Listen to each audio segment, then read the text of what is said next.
We're going to drop these at the same time. Now NIST tells us, basically, that they're going to fall and hit the ground at the same time. That's the official story. How many of us agree with NIST? They're going to fall and hit the ground. This is 6th or 7th grade physics. We all get this. We learn it very early on. Well, what we do in the scientific method is we conduct experiments, because I happen to have brought an 95-story building with 80,000 tons of structural steel in it, and 2 15-story buildings to drop. We have experiments in the scientific method. So we're going to test this theory of NIST's. And let's see how it flies. Now, I may be an architect, but I'm not an idiot. I know these are boxes, okay? And this is an analogy. It's a model. It's an experiment. There's obvious differences between the structure of the boxes and the structure. But the point is that we are pointing out that that when we meet resistance, there's going to be at least a slowing down, if not a complete halting. But I'm not sure. I've never done this before, so we're going to see here. 3, 2, you ready? 1. Oh my God! The one without any resistance under it falls at free fall speed, gaining faster and faster until it hits the ground. That's how fast this one should have gone down, according to NIST. It met an equal and opposite reaction from the structure below that was designed to resist it. In fact, an analysis of the North Tower reveals that there is no impact load at all. It starts with continuous 2/3 of free fall acceleration, almost complete acceleration. Free fall, straight down through the path of greatest resistance, accelerating, getting faster and faster through those columns, 47 of them, and perimeter columns, 252, I think. That's not supposed to happen. You'll see on our site papers that, in fact, show, they document that this can't happen. Now, NIST didn't do any analysis relative to showing the resistance of the structure below. We'll look at that in a moment. But there's an even bigger problem here. Where is the pile driver that's driving this building down at almost free fall speed? It's destroyed itself, as you saw in the first 4 seconds. It's not even there. After that, the building's tearing itself apart at free fall speed.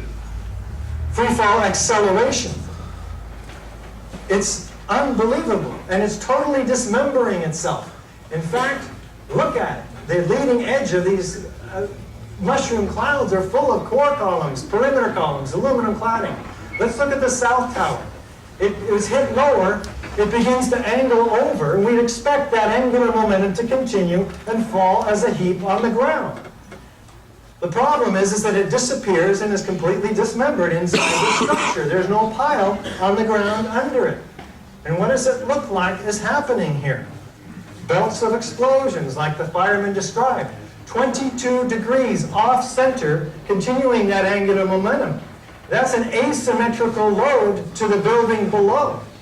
How can it drive the building down at free fall acceleration, when in fact we also have asymmetrical loading from the fire, asymmetrical loading from the plane damage, and now the building is unloaded, off-center.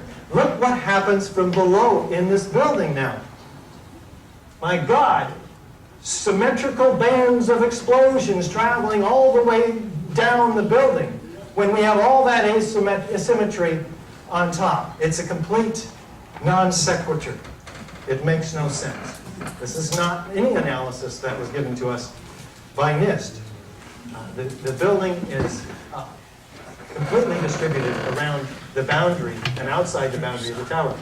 Does it even look like a gravitational collapse? I mean, let's just really start to ask ourselves these questions. Do we have lateral ejection of steel? Now let's look at the collapse of the Twin Towers.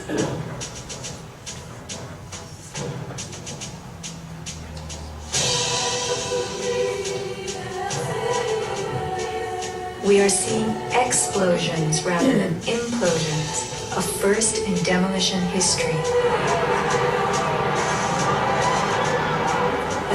silenced rumble becomes a roar as debris is thrown outward. The damage is not contained.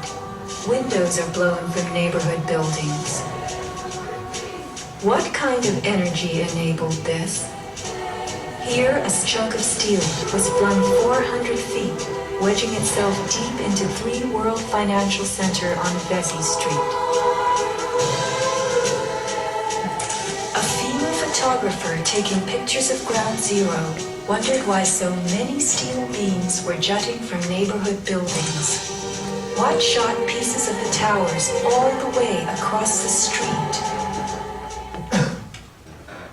Indeed, the steel that went the farthest wasn't the steel from the top that you would expect to drift farther. It was steel from the mechanical floors that hold in the heavy mechanical equipment and the sky lobbies where the elevators went to. They're much more reinforced, so presumably the explosions had to be much harder to dismember all of that steel, sending the perimeter wall units 600 feet at 50 to 70 miles an hour. Instant acceleration out of the sides of the Twin Tower. And where are the pancakes? This is a pancaking collapse. We're looking for pancakes in a pancaking collapse. In fact, there were 110 floors, each of them an acre in size. That's 110 acres of 4-inch thick concrete over metal decking. We're looking for that. I don't see it, do you? There's no floors. There's no concrete. There's maybe little tiny chunks of concrete. Where's the floors? Where are the floor trusses? There's a 2-story pile of debris. It's not floors, it's core columns, perimeter columns, aluminum cladding, and other stuff.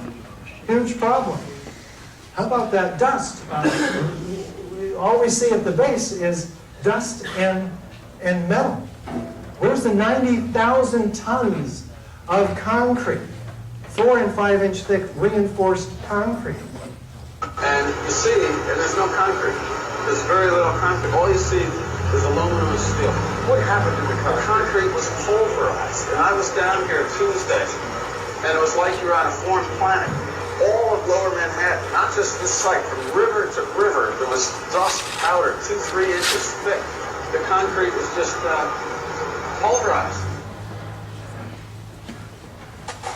You have 210-story office buildings. You don't find a desk. You don't find a chair.